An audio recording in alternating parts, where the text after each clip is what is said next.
You're listening to The Crypt, and I would like to welcome Victoria Price to the show, who is the daughter of the legendary actor Vincent Price. So you're very welcome to the show, Victoria. Thank you for having me on. Before we talk about your dad, could you tell us a bit about yourself and your own career? Sure. I guess I followed in both of my parents' footsteps. My dad's willingly and joyfully, my mother's sort of kicking and screaming all the way. My mother was a costume designer and architectural designer, and my dad was an actor, public speaker, and art historian. And so I also make my living as a public speaker, and I own an art gallery, and I also do interior design. So I do all of those things, and I guess all of them were inspired by my parents in a way. Well, you kindly agreed to come on today to tell us all about your amazing father. So I'd like to first go back to his youth. Can you talk a bit about his education and when he first got the bug for acting? You know, I think he had it from the very beginning. There's a very cute picture of him in a play when he was a kid playing Robin Hood. And he always wanted to do it. He didn't get cast very much in plays when he was in high school, nor at the Yale School of Drama. And then when he was a senior at Yale, he actually sort of confided in a man who had become his friend, who was very famous, James Thurber, the great American writer and humorist. And he said, "I want to be an actor." And Thurber laughed at him. And so my dad thought, oh, well, you know, I'll continue on with my other passion, which is art history. Mm-hmm. And he went on to study art history at the Courtauld Institute of the University of London. And after he'd been there, about 9 months or, you know, not even a full year, he'd seen Gielgud's Hamlet on the London stage, I think about 8 times, along with many other things. And everybody said, why don't you just try it for a play? You love acting so much. And he did, and he got the part. And from then on, it just rolled. And then your father's name is synonymous with horror. But most of his early career, he was in a lot of period dramas and film noir. And a lot of people don't even realise that. They just know him for the horror. Yeah, about a third of his movies, and he made 105, were horror movies. The rest were all over the map, really. He did comedies, he did period pieces, costume dramas, all sorts of things, film noir, as you said. He really found his niche playing like the sinister screen personas. Do you think, was he happy playing that kind of role? I think he actually genuinely was, for a number of reasons. First of all, when he first made his debut, he was incredibly handsome, and they wanted him to be sort of a matinee idol leading man, and he hated that. He didn't want to do that. You know, he wanted to be a character actor. The actors he admired were all character actors, or British actors. And so he first kind of crossed over playing the suave villain in the 1940s. And from there, he crossed over into horror. And I think had he not crossed over into horror, he would have sort of faded into obscurity. And I always say, you know, think of the people who were way more famous than he was at the beginning of his career. People like Robert Taylor, for example. Who's heard of Robert Taylor? And Robert Taylor was huge. So unless you're, you know, a fan of old Hollywood movies, you know, he doesn't have that longevity. It's my dad's horror career and the horror fans that have given him the longevity. And how did it come about that he came to work with Roger Corman on the Poe movies? You know, it just was one of those great timing things. And I think we can attribute it to two men who had real vision, I think is the best way of putting it. Mm-hmm. So Roger Corman obviously he's finally being recognized as the innovator that he was. So Roger Corman had incredible vision in terms of coming up with these series of films and understanding the market and audience for them. And my dad was somebody who was open to working with a young director who would shoot just, you know, on a tiny budget very, very quickly. You know, watching some of the interviews with the different actors and actresses that worked with him, and they said it was gas how, you know, he was so sinister on screen, and as soon as the cameras had stopped rolling, he was just like totally different man. He was such a chirpy person, I suppose you'd say.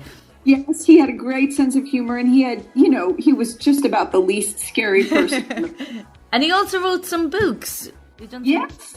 He wrote a number of books. He wrote a book called I Like What I Know, which was his visual autobiography about his life in the visual arts, which remained his passion for all of his life. And he also wrote some cookbooks, which are very famous and very well regarded. The most famous was called A Treasury of Great Recipes, and it's regarded as now the 8th most popular out-of-print book in the United States. And so the 50th anniversary is next year, and we'll be re-releasing it, which is very exciting. Vincent, then, he played Egghead in Batman. Yeah. I believe that was a role he loved and spoke of often. Oh, absolutely. Well, he wanted to do things that would allow my friends, because I was born in the early 1960s, to know who he was. And so that was a way of doing things in pop culture. He also saw himself as somebody who wanted to remain young in heart and in spirit. And so that was a way of doing it. And then it was hilarious. It was just high camp. And he was all about high camp. I mean, could there have been a campier man? So it worked out perfectly. And I've seen an interview you before where you told a lovely story about how your dad, he loved his fans so much. And he'd never refuse an autograph except for one time, especially for you. Yeah, he decided that for my 12th birthday, he took me to Magic Mountain, which is an amusement park outside Los Angeles. And we both loved what he called roller coasters and amusement parks, games of chance. So that was all wonderful. And he said, as your present for your 12th birthday, I'm not going to sign any autographs.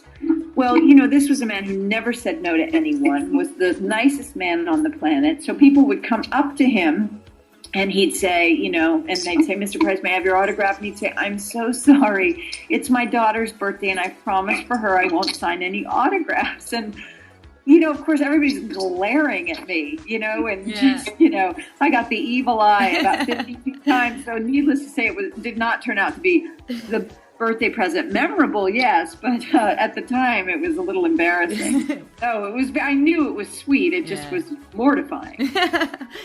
And then can you tell me about Vincent's work with Tim Burton?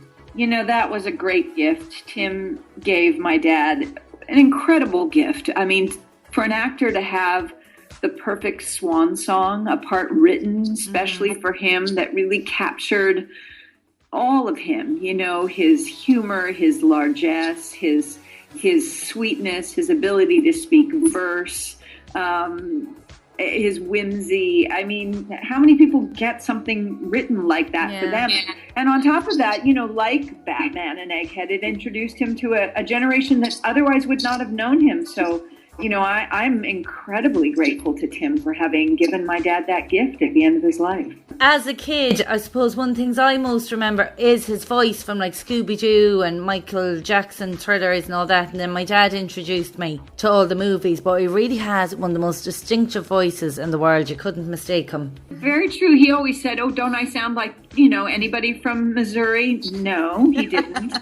I think, first of all, he was an Anglophile. So, and second of all, to be a classically trained actor and an actor trained to, play the kinds of roles he wanted to play, you tried not to sound completely American.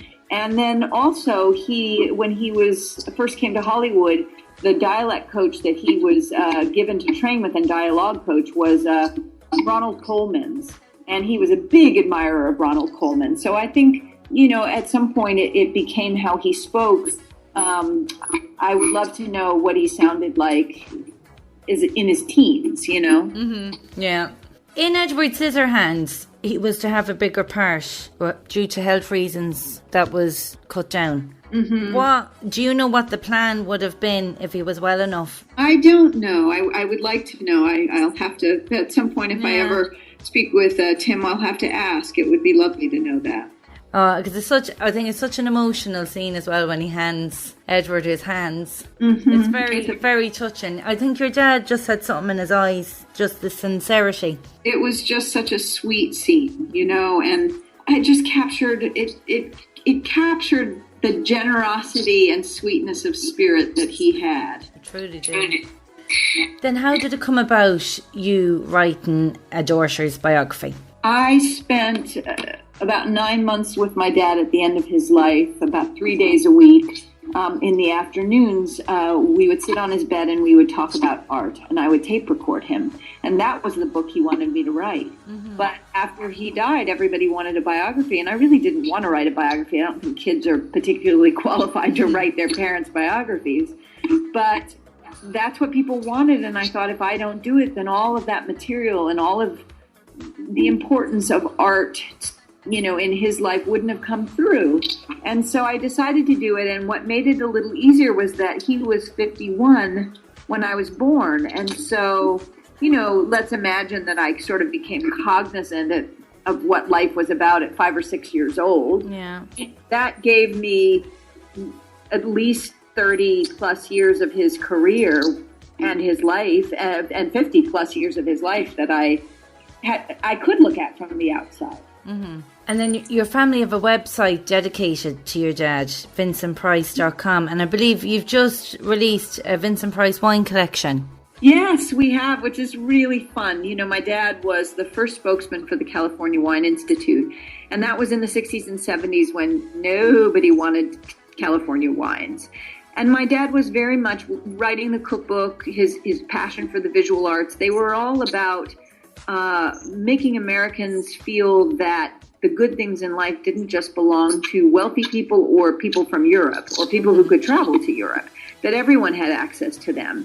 And so his promotion of the California wine industry was very much a populist endeavor. And so with the 50th anniversary of the cookbook coming out, we wanted to launch wines that were really a tribute to, I guess, really three things: his omnivorous appetite for life, his love of good wines and food, and also his love of Edgar Allan Poe and the visual arts, because the labels, which were really the most fun part for me, are all by artists and are all inspired by Edgar Allan Poe.